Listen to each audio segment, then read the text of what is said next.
Saludos a todos. Mi nombre es Isidro Piedra, soy profesor tiempo convencional del programa de formación de grado en radioterapia.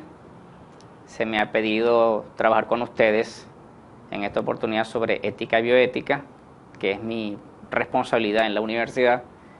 Y digamos, no voy a hacer aquí una clase magistral, sino más bien a compartir con ustedes lo que ha sido la experiencia del trabajo con los estudiantes del programa de formación de grado de radioterapia. Voy a comenzar hablándoles un poco del origen del término. Ética, según el diccionario de la lengua española, refiere que la palabra ética viene del griego eta y refiere parte pues de la filosofía que trata de la moral y las obligaciones del hombre. Del mismo diccionario, del griego ethos, del latín ethos, a su vez del griego eto, significa costumbre. Y esto nos lleva pues a pensar un poco en la referencia que tiene a la persona que se dedica al estudio o la enseñanza de la moral. La ética se refiere a los aspectos morales del ser humano, es decir, a su comportamiento o su conducta. Las acciones nuestras, las actitudes nuestras, digamos que están en el contexto y en el marco pues de esta referencia. La ética nos indica de igual manera que cosas, objetos, sujetos, conductas o comportamientos son moralmente aceptables o no. Y además nos indica por qué su aceptación o rechazo. Para nosotros esto es básico porque definitivamente es el trabajo que tenemos diariamente en la interacción con el ser humano. Sin embargo, como no se puede, digamos así, aplicar en sentido inverso, esa moralidad aceptable a lo que nos estamos refiriendo está dada por el área o lugar donde se desarrolla la acción humana, así como por el momento o tiempo en el cual se lleva a cabo la acción. La ética tradicionalmente pues, ha sido manejada desde el punto de vista médico.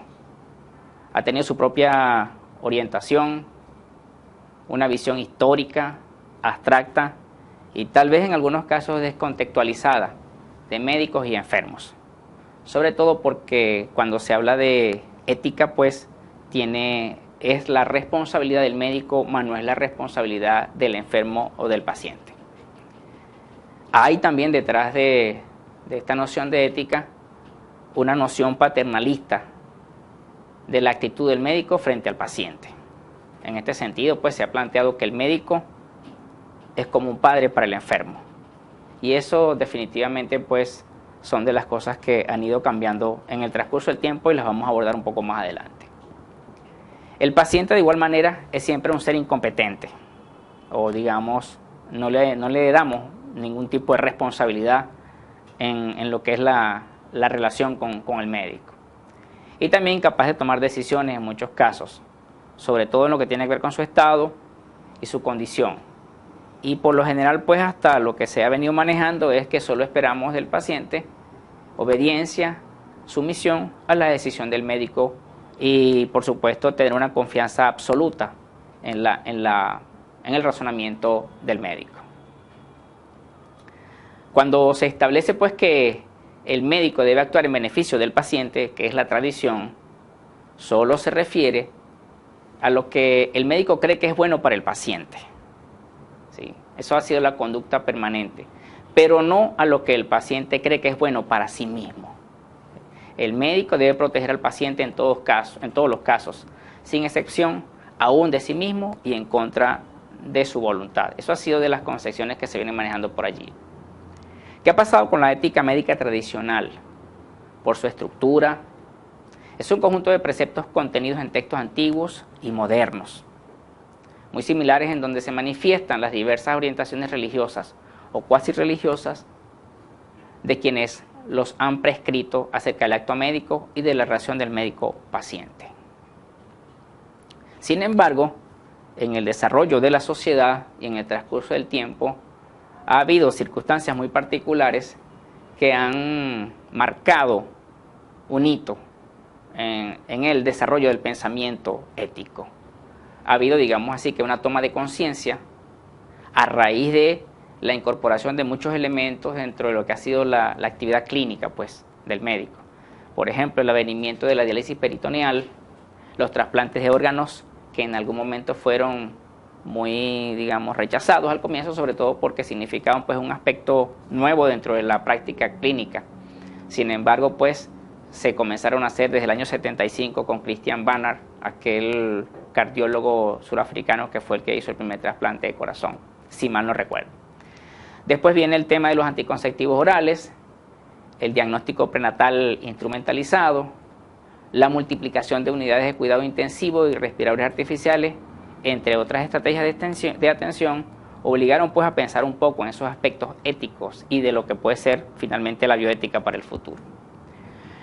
Por otro lado están los avances de la genética médica como la medicina genómica y la terapia génica, y de la biología de la reproducción como la fertilización in vitro y la anticoncepción de emergencia. Es decir, ha habido una cantidad de elementos que se han presentado en el desarrollo social, en el aspecto relativo a la salud, que han dado pues origen a estas consideraciones que hoy estamos tratando. De igual manera, ha habido también otro aspecto relativo a lo que ha sido la deshumanización de la práctica profesional.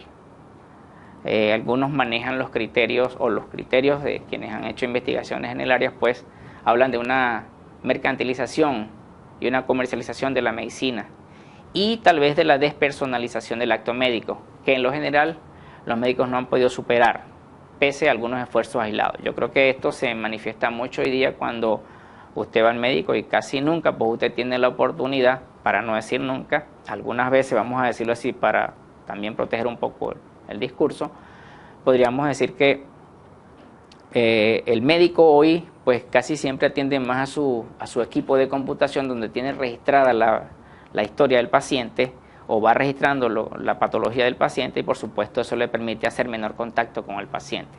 Sobre todo porque hay tradiciones, pues la gente va al médico no solamente para que lo trates como un paciente enfermo, sino que lo veas como un ser humano íntegro, y esos aspectos algunas veces no son considerados.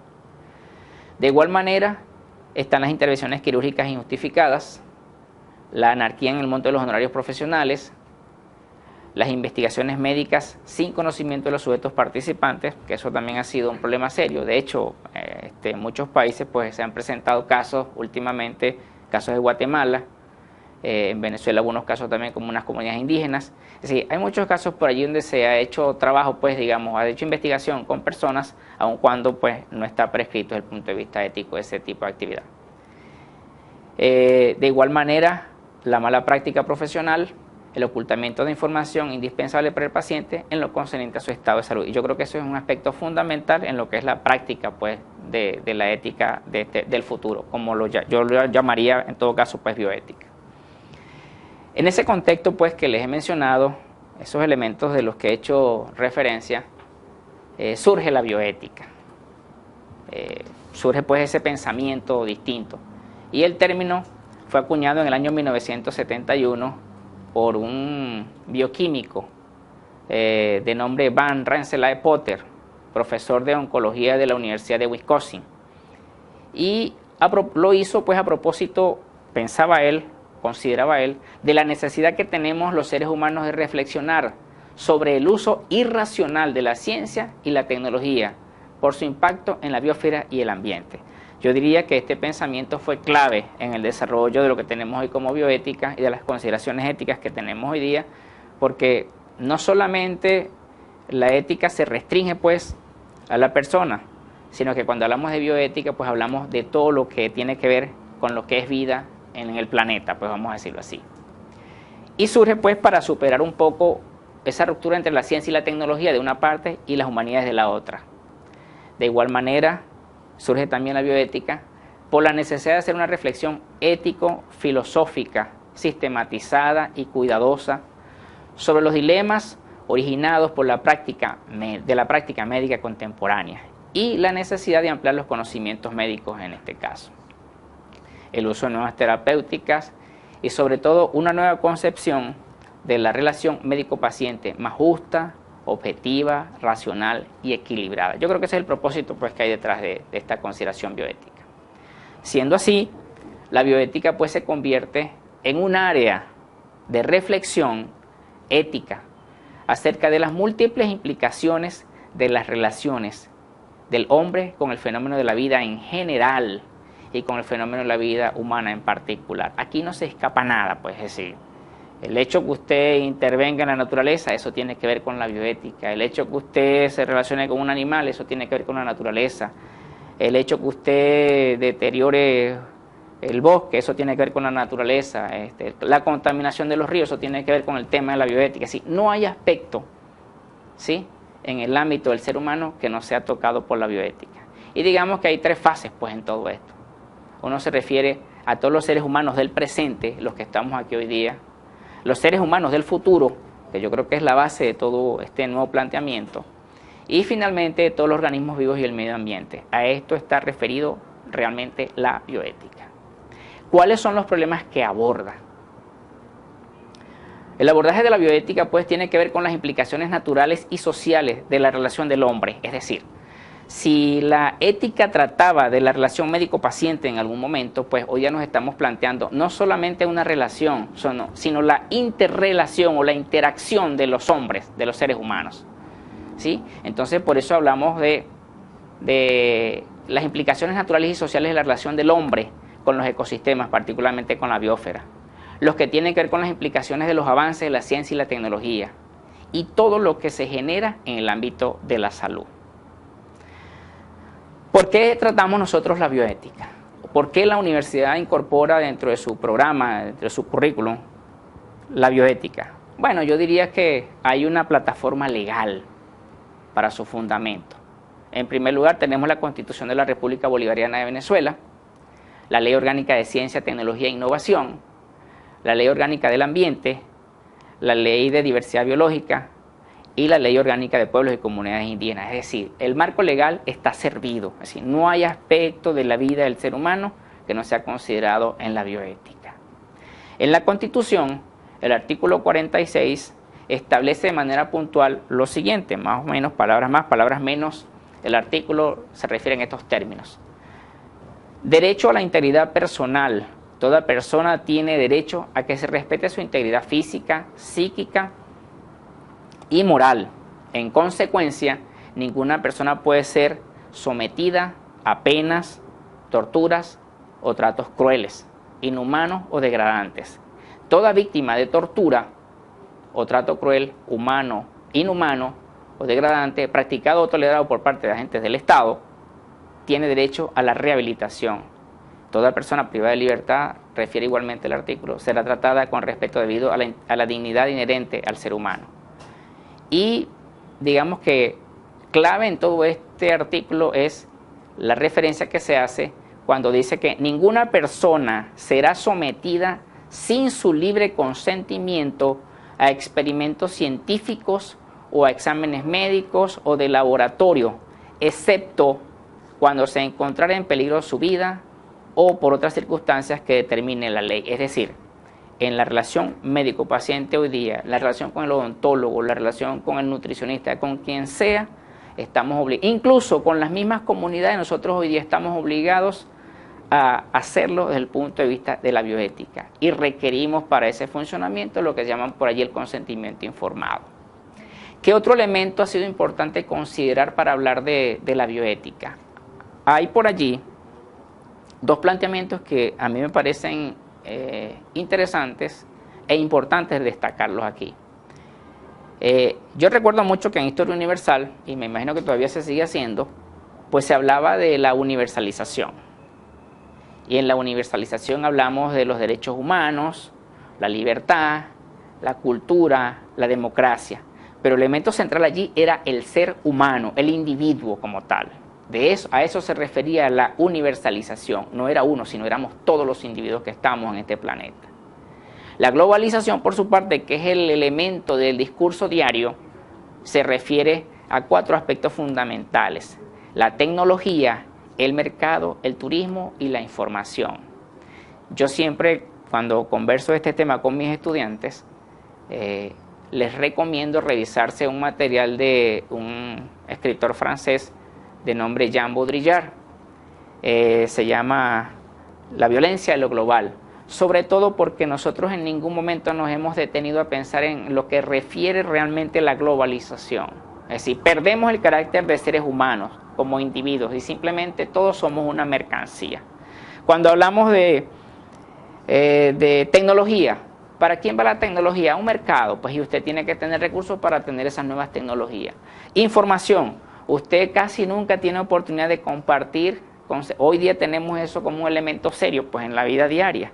No sabemos si lo que se nos está diciendo es verdad o no, o si tiene algún soporte, o tiene realmente un apoyo, o realmente está ocurriendo el hecho, porque se están forjando muchas cosas y, por supuesto, eso nos está creando falsas expectativas frente a las situaciones. Entonces, la información, quien tiene el medio, por supuesto, no solamente tiene el conocimiento, sino que hace con ese medio lo que mejor le conviene, y de hecho, pues, ha sido así en la práctica, en las sociedades modernas.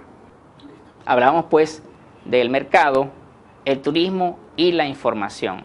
Nosotros realmente en ese mundo, pues, les decía que en el mundo universal el elemento central era el ser humano, los individuos. En la globalización el individuo no aparece. Y yo creo que es un elemento clave para que nosotros hoy estemos hablando de bioética en la actualidad, en todas las sociedades, ¿no? Yo creo que hoy día, como van las situaciones, pues entonces esto se está convirtiendo en, tal vez va a ser o va a terminar siendo una materia básica dentro de la formación profesional, que yo aspiro que sea no solamente en la escuela, no en la secundaria, sino que también en la vida universitaria, porque yo creo que necesitamos que los profesionales nuestros estén más comprometidos todos los días consigo mismos y con la gente que está allá afuera, para quienes ellos van a servir realmente. Particularmente en el área de la ciencia de la salud, yo creo que es fundamental tener la bioética, porque no es una exclusión o no es exclusiva para el médico, sino que es exclusiva para todos los profesionales que trabajan en el campo de la salud. Entonces, a partir de allí, pues, o haciendo esa consideración de la importancia que tenemos como seres humanos y no como mercado, no como turismo, no como información y no como tecnología solamente, pues entonces yo estimo que es importante que nosotros tengamos la bioética en este programa de formación. ¿Qué pasa entonces con la bioética de la que estamos refiriendo? Porque definitivamente habría bioética en el campo del mercado, habría bioética en el campo de la información, hay bioética en el campo de la tecnología, y hay tecnología en cada aspecto de la vida nuestra. Pues entonces aquí vamos a referirnos a lo que tiene que ver con la bioética en el ámbito de la salud. Y tiene como objeto una reflexión, sí, las múltiples implicaciones de la relación del hombre con el fenómeno de la vida humana en particular. Es decir, nos interesa saber cómo es la acción del individuo o de los individuos, tanto del enfermo como del individuo que presta el servicio, pues porque en la ciencia de la salud hay una relación entre un paciente, un individuo enfermo y quien presta servicio. Digamos pues que la atención a la salud le compete de manera directa a los médicos, pero también hay otros profesionales allí, en virtud de que la atención corresponde al equipo de salud. En el caso, por ejemplo, del programa de radioterapia, en el discurso tradicional, pues decimos que toda la responsabilidad recae sobre el médico, pero cuando usted revisa o cuando hacemos un repaso de lo que es la actividad en el ejercicio profesional, un profesional de radioterapia se consigue que él va a aplicar un tratamiento. Sí, pero la aplicación de tratamiento es su tarea básica. Sin embargo, pues ha sido el médico oncólogo y el médico físico quienes han trabajado previamente en la evaluación del paciente y en la asignación del tratamiento. Pero quien tiene contacto directo con el paciente realmente es el profesional de radioterapia. Sin embargo, cualquier circunstancia que se genere allí, pues entonces es el profesional médico que tiene que dar respuesta. Y yo creo que esto es una de las cosas que nosotros necesitamos tal vez cambiar, o por lo menos reflexionar sobre ese procedimiento y formar a nuestros muchachos o darle la formación a nuestros muchachos que trascienda el trabajo que ellos van a hacer regularmente y, digamos, sepa dar respuesta a las necesidades que tiene el ser humano. Cuando hablo de este caso, yo siempre pienso en algo que yo creo que marca la vida del ser humano. Yo siempre creo que va a ocurrir en algún momento de la vida, pues, a cualquier profesional de radioterapia. Algún paciente le va a preguntar en cualquier momento: doctor, ¿usted cree que yo me voy a morir? Por supuesto, nosotros no formamos a nadie para que dé ese tipo de respuesta. Hay una autora que yo recomendaría, si alguno tiene oportunidad de revisarla por allí, se llama Elizabeth Kubler-Ross. Uno de sus libros se llama Sobre la muerte y los moribundos. Hay otro que se llama La rueda de la vida, que yo creo que es básica en la formación profesional de los médicos modernos y de todos los profesionales de la ciencia de la salud, de todos, sin exclusión. Porque cuando hablamos con una persona y nos pregunta si se va a morir, nosotros realmente no sabemos darle respuesta. Y Elizabeth Kubler-Ross, en el primer libro que les mencioné, ella dice, nosotros aprovecharíamos mucho a los profesionales de la ciencia de la salud. Ella refiere a los médicos, pero yo digo que es los profesionales de la ciencia de la salud. Aprovecharíamos mucho a los profesionales si ellos están preparados para atender las necesidades del ser humano, ¿sí? Y yo creo que una pregunta de ese tipo, que alguien te pregunte a ti si se va a morir, es una pregunta muy difícil, porque a mí también me ha pasado. Yo he tenido que darle respuesta a alguien que me ha preguntado si se va a morir. Por supuesto, le digo que yo no sé. Es la primera respuesta que le doy, pero lo que sí le puedo responder es que yo también voy a morir. No sé cuándo, pero también va a pasar conmigo. Entonces, digamos que ese tipo de situaciones donde el profesional de radioterapia o el profesional de la ciencia de la salud se va acostumbrando a ser más humano, eso le permite dar más respuestas, ser más acucioso, más agudo, se detiene más ante la persona, a lo mejor hasta tiene mucho que ver con el trato que se le da al paciente, porque la gente a veces no solamente va para que le pongas un tratamiento, sino para que le des una palabra de aliento, y yo creo que nosotros necesitamos que eso ocurra pues, en la vida, en la práctica. Pues. Cuando usted se sienta con un médico y el médico no solamente le dice a usted la enfermedad, sino que le explica detalles, le dice qué le va a pasar por aquí, qué le puede pasar por allá, los efectos secundarios, cuál es la responsabilidad suya, cuál es la responsabilidad, yo creo que el paciente se siente muy considerado y realmente eso ayuda pues a que se enfrenten más el problema. Por eso pues entonces insisto en que eso es una de las tareas que nosotros tenemos dentro de la formación profesional en la vida universitaria, porque no se crean que solamente en el campo de la salud es la formación de un periodista, es la información de un ingeniero mecánico, es la formación de un economista, es la formación de un egresado en salud pública, o en salud, o en medio ambiente, en cualquier área. Yo creo que esto es básico que lo consideremos. De igual manera, pues, retomando lo que corresponde al ámbito de la salud, habría que decir que si alguna razón priva para que esto ocurra, para que esa relación sea distinta desde el punto de vista bioético, es la obligación que tenemos de respetar los derechos humanos y las responsabilidades tanto de los profesionales como a los pacientes, considerando la naturaleza plural que siempre ha caracterizado la sociedad humana en cuanto a diferencias religiosas, socioculturales, económicas y étnicas, entre otras. No es fácil. Cuando usted se consigue, por ejemplo, con un paciente que usted necesita hacerle una extracción de sangre y le dice que no puede por sus cuestiones religiosas, pues usted tiene que entenderlo. Pero lo sensato es también que usted le explique que hay una necesidad. Si el paciente se niega, pues definitivamente habrá que considerarlo, habrá que darle la respuesta adecuada o dejarlo tranquilo. Pero siempre, por supuesto, que usted, si no usted puede darle la respuesta, pues entonces consígase el apoyo de otros profesionales, de manera que sea un grupo de profesionales, el equipo de salud, porque se habla siempre del equipo de salud, quien dé esas respuestas al paciente, porque realmente lo necesitamos. Hay de igual manera consideraciones de obligación y derechos, tanto de los profesionales como del paciente. Casi siempre, cuando se trata de la salud, la responsabilidad de lo que es el tratamiento, el seguimiento del paciente recae sobre el médico o sobre el profesional de la salud que lo esté haciendo. Pero en ningún momento hay responsabilidad del paciente. Yo creo que también eso tiene mucho que ver con esos cambios que hay en la nueva relación médico-paciente. Es decir, es una responsabilidad compartida. El médico tiene responsabilidad, pero el paciente también tiene responsabilidad. Y eso es básico que se entienda. Y yo creo que esos son también de los nuevos elementos que necesitamos cambiar. Es decir, no es solamente, diría yo, atender al paciente, sino que al paciente hay que someterlo a unos procesos de orientación de manera que entienda que las responsabilidades son compartidas en lo que se refiere a la aplicación de un tratamiento y el seguimiento que pueda tener para llegar a feliz término, pues.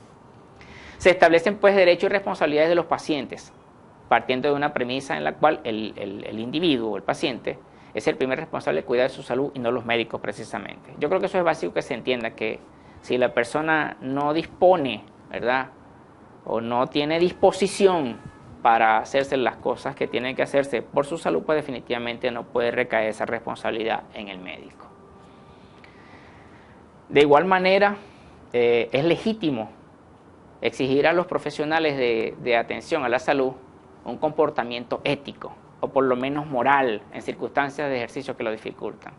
Yo también acostumbro a decirle a los muchachos, a los estudiantes del programa de formación de grado, que van a llegar circunstancias también en las cuales un paciente no le puede llegar a la hora. Pues.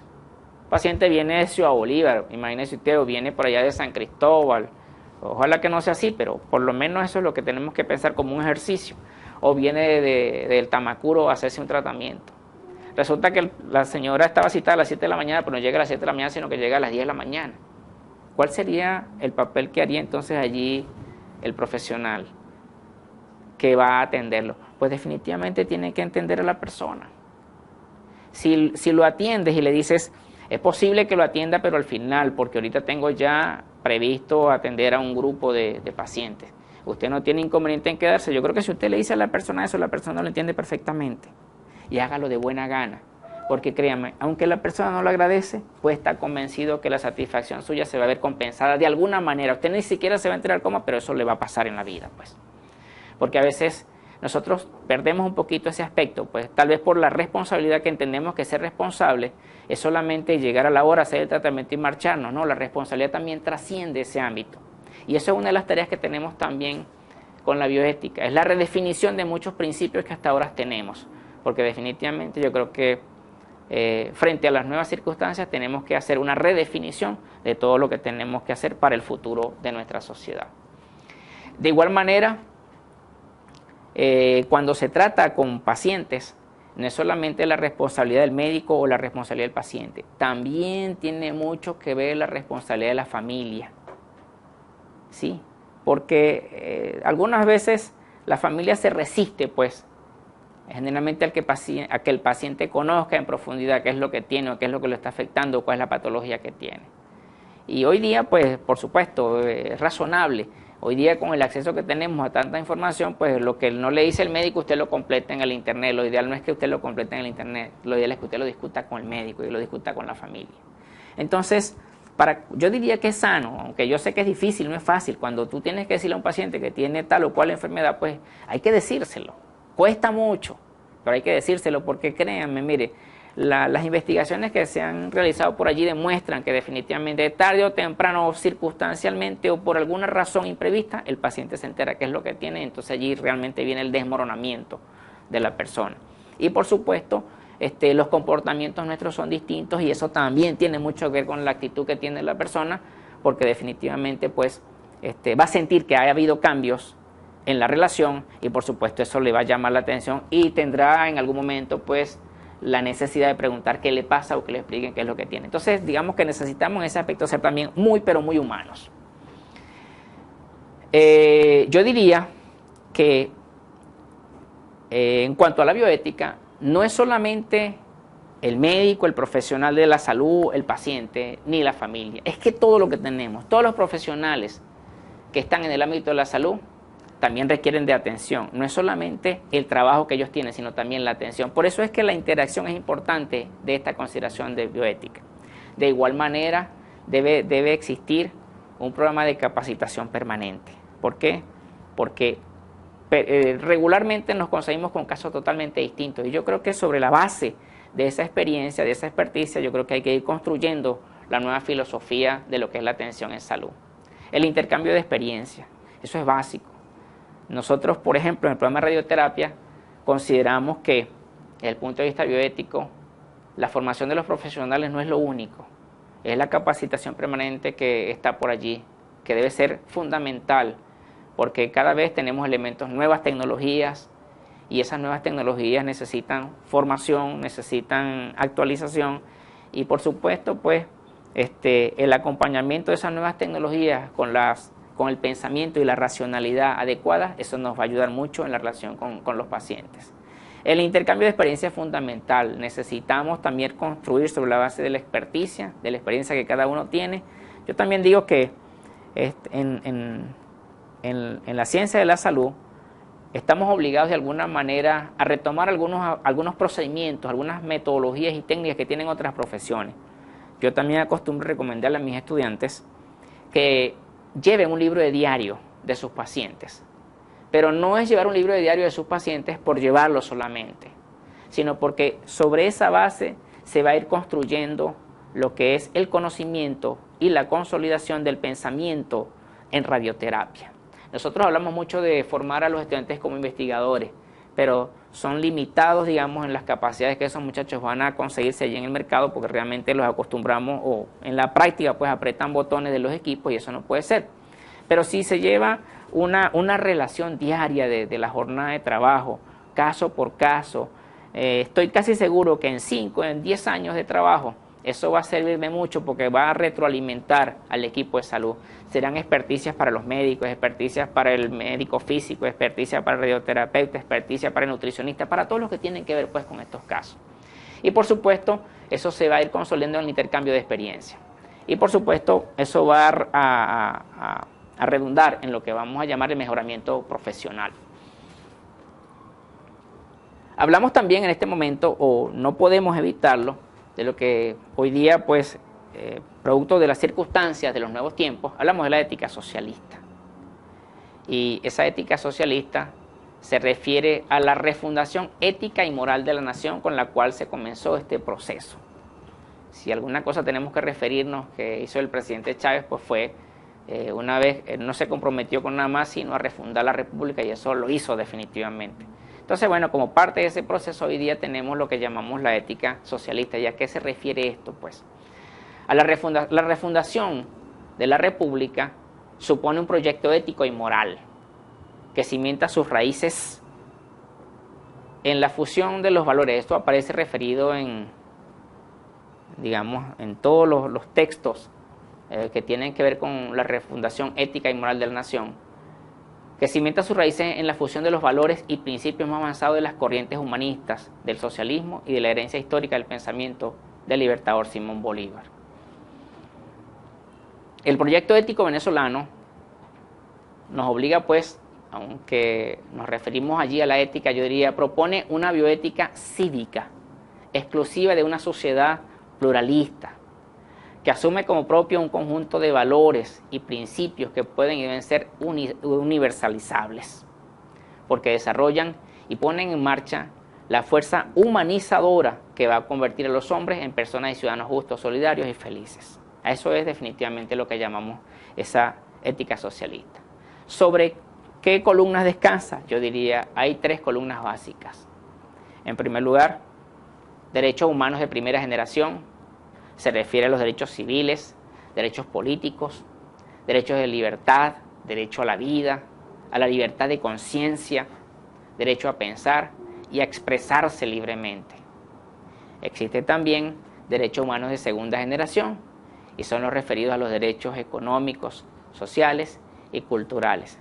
Y están finalmente los derechos de la tercera generación, que son los derechos que refieren a nacer y vivir en un ambiente sano, no contaminado, y el derecho a nacer y vivir en una sociedad en paz. Estos 3 principios son básicos dentro de esa concepción de la bioética socialista.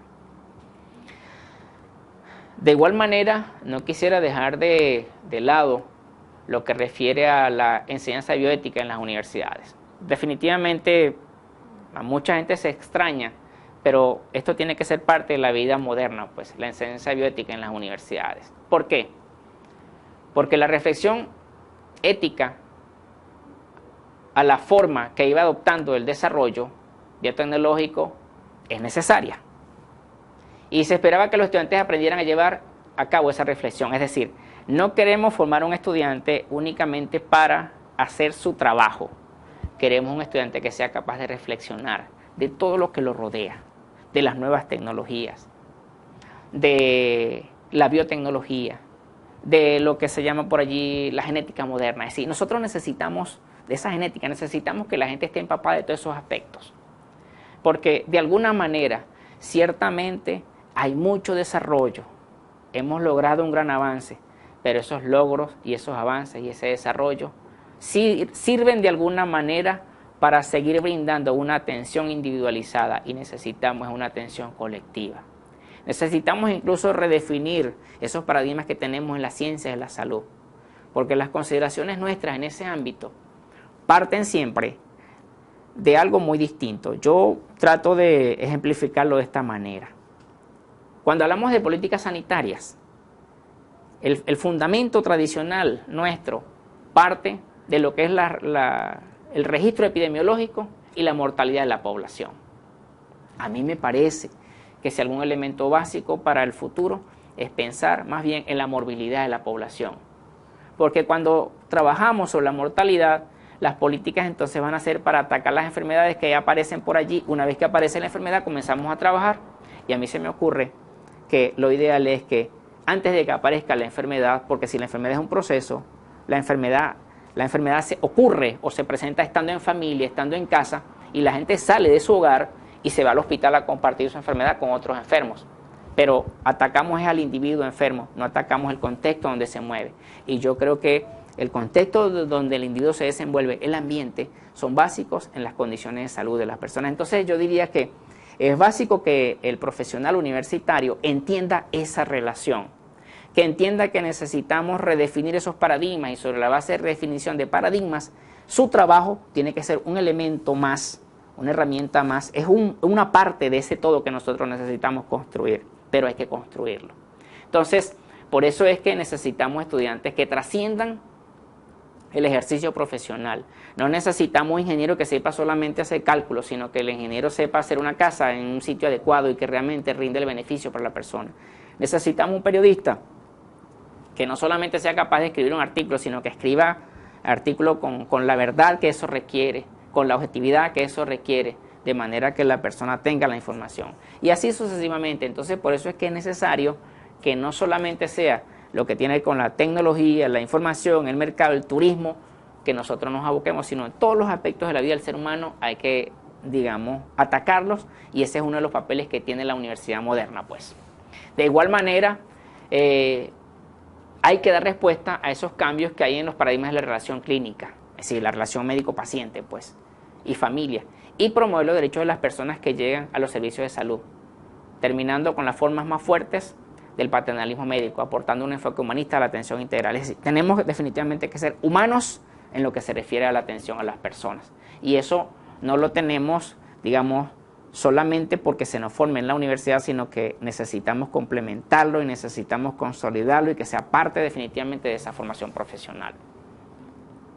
Otra tarea, diría yo, es que desde las universidades tenemos que comenzar a elaborar todo lo que son esos principios. Por ejemplo, en el programa de radioterapia hay algunos principios definidos, pero principios como por ejemplo de la justa utilidad, eso hay que redefinirlo.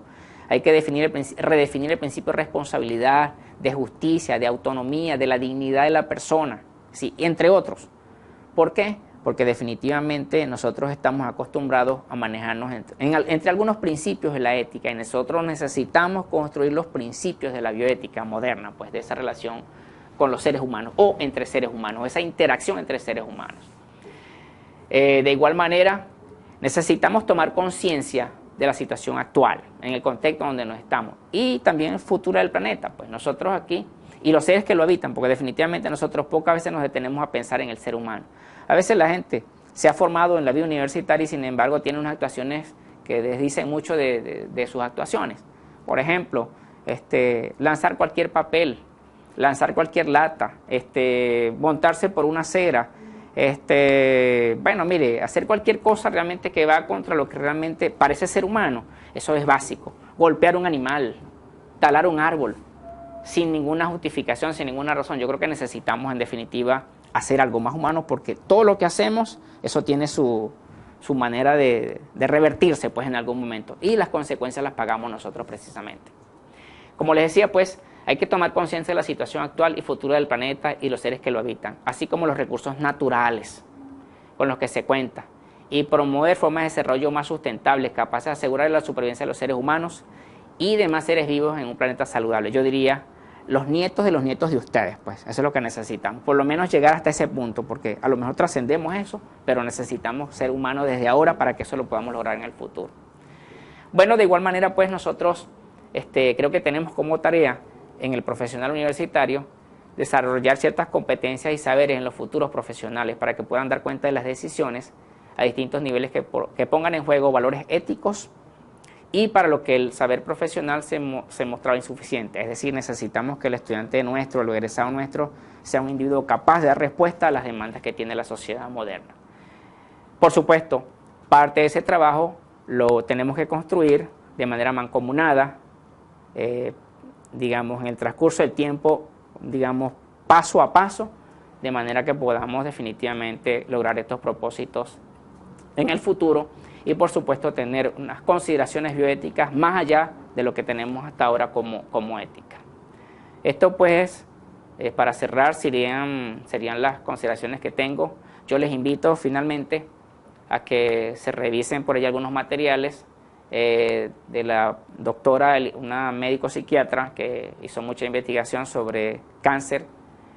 Tiene unos buenos materiales que son recomendables. Uno se llama Sobre la muerte y los moribundos. La autora es Elizabeth con S, Kubler con K, Ross, R-O-S-S, Elizabeth Kubler-Ross, Sobre la muerte y los moribundos. Tiene otros materiales por allí que ustedes los pueden consultar, La rueda de la vida, entre otros. Y por supuesto les sugeriría que revisaran también unos materiales sobre ética para la vida que tiene el Fondo Nacional de Ciencia y Tecnología, la Declaración Universal de los Derechos Humanos, y en la página de la UNESCO sobre ética y bioética hay mucha información que ustedes pueden solicitar por allí y considerarla. Hasta luego pues y muchas gracias.